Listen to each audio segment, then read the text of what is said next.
మోడీ మోడీ ప్రధానమంత్రి అజ్ఞాని. ఓకే, ఇది 5వ తరగతి కూడా చదువుకున్నటువంటి ఒక దుర్మార్గుడి చేతిలో ఇవాళ భారతదేశం నలిగిపోతుంది. సో ఆ క్రమంలో మొన్నటిదాకేమన్నా అంటే నేను అమ్మకే పుట్టలేదు అన్నాడు. వాళ్ళ అమ్మ బతుకునేమో అమ్మని రాజకీయంగా వాడుకునే ప్రయత్నం చేసిండు. ఇలా అమ్మ చచ్చిపోయాక అమ్మకే పుట్టలేదు అంటున్నాడు. సో సిమిలర్లీ ఇప్పుడు ఏమంటున్నాడు, నా యొక్క నరాల్లో ఇది రక్తం ప్రవహిస్తలేదు, సింధూరం ప్రవహిస్తుంది అంటున్నాడు. అంటే ఎంత ప్రతి అంశాన్ని రాజకీయంగా వాడుకుందాం. సినిమా డైలాగులతోటి ఏది తిండి పెట్టదు కదా, సినిమా డైలాగులతోటి దేశాన్ని రక్షించలేం కదా, రైట్? సో అదే విదేశాంగ శాఖ మంత్రి వచ్చేమంటాడు, 20 ట్రిలియన్ ఎకానమీ ఉన్నటువంటి చైనాతోటి మనం ఎట్లా కొట్లాడతామండి అని ఇది జయశంకర్ అంటాడు, రైట్? అదే జయశంకర్ విదేశాంగ శాఖ మంత్రి ఏమంటాడు, ఇది మేము ముందస్తుగానే పాకిస్తాన్కి ఇన్ఫార్మ్ చేసినాం, కేవలం ఈ యొక్క ఇది ఉగ్రవాద స్థావరాల మీద మాత్రమే దాడి చేస్తామని అంటాడు. అంటే వాడు ఊరుకుంటాడా? చైనాకు సంబంధించిన అన్ని మనం పాకిస్తాన్తో యుద్ధం చేయలేదు, చైనాతో యుద్ధం చేసినాం. చైనాకు సంబంధించిన అత్యాధునికమైనటువంటి ఆయుధాలు ఆ యొక్క ఇది మొత్తం యాంటీ డిఫెన్స్ యాంటీ మిజైల్ ఇది సిస్టమ్స్ పెట్టేసి మనయే 6 విమానాలు కూల్చేసిండు, కానీ మనం వాళ్ళని ఏం చేయలేకపోయినాం.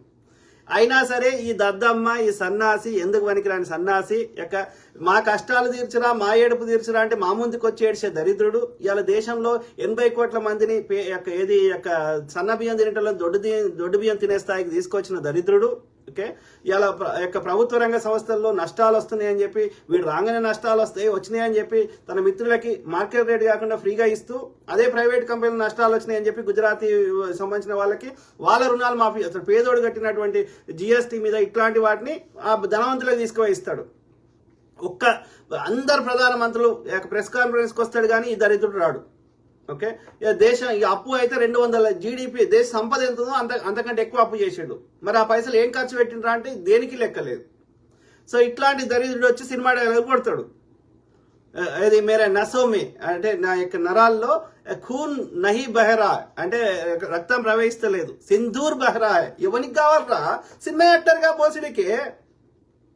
లుచ్చ నా కొడుకు, ఇంత దరిద్రం నా కొడుకు ఎవరు లేడు భూమి మీద. కళ్ళ ముందట ఏమారుస్తా అంటే, కళ్ళ ముందట ప్రజల్ని ఉల్లు చేస్తా అంటే వానికి 20% ఓట్లు వస్తే మిగతా 20% వాడు పోల్ మేనేజ్మెంట్ చేస్తున్నాడు, మోసం చేసి గెలుస్తున్నాడు. గతంలో ఈవీఎం రిప్లేస్ చేసేవాడు, తర్వాత ఓట్లు చెల్లకుండా చేస్తున్నాడు, లేకపోతే ముందస్తుగా పోయి అక్కడ బెదిరిస్తున్నాడు, లేకపోతే ఈ మతం పిచ్చి లేపుతున్నాడు, రకరకాలుగా మోసం చేసి గెలుస్తున్నాడు. కేరళలో ఎందుకు వస్తలేడు? తమిళనాడులో ఎందుకు వస్తలేడు? వెస్ట్ బెంగాల్లో చేయని ప్రయత్నం లేదు, అయినా ఎందుకు రాలేదు? అంటే పంజాబ్లో ఎందుకు వస్తలేడు? తెలంగాణలో ఎందుకు రాలేదు? అంటే వీడికి 20% ఓటు బ్యాంకు లేని దగ్గర వీడు వస్తలేడు. 20% కంటే ఎక్కువ ఉంటే మిగతా 20% మోసం చేసి వస్తున్నాడు. అదో బతుకు. వీడు 2014లో వచ్చినప్పుడు దాదాపు తక్కువ 15 రాష్ట్రాల్లో బీజేపీని వ్యతిరేకించే పార్టీలు ఉంది అధికారంలో, కాంగ్రెస్ కానీ వేరే పార్టీలు. ఢిల్లీలో ఆయన కేజ్రీవాల్ గారు ఎంత కొట్లాడారు ఈ దరిద్రంతో. నీకున్న అస్త్రాలు శస్త్రాలు సిబిఐ ఈడీ అన్ని వాడుకొని ఏది మోసం చేసి గెలిస్తే అదో బతకారా? దాన్ని అంటారు ఎలక్షన్స్ అని. నీ జీల దమ్ముంటే ధర్మబద్ధంగా ఫేర్ ఎలక్షన్స్ చేయి, ప్రజలు నిజంగా నీకు ఓటేసినరేమో చూద్దాం. దరిద్రం ముండా కొడుక వీడు కాదు పరిపాలిస్తుంది, వీడి వెనకాల ఉన్న ఆర్యబ్రాహ్మణ ముండా కొడుకులు పరిపాలిస్తున్నారు.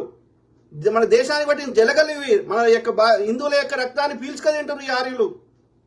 ఆలోచించండి మిత్రులారు దయచేసి. ఆ క్రమంలో ఇప్పుడు సినిమా డైలాగ్ పెడుతున్నాడు. Very unfortunate. ఒక్క దాని మీద చర్చ ఉండదు, ఒక ప్రెస్ కాన్ఫరెన్స్కి రాడు, ఒక్క దాని మీద ప్రజల సమస్యల మీద కొట్లాడు. హిందువులను కొట్టేది కేశం వేసి మళ్ళీ ముస్లింలు కొట్టిన ప్రచారం చేస్తారు. ఆ క్రమంలో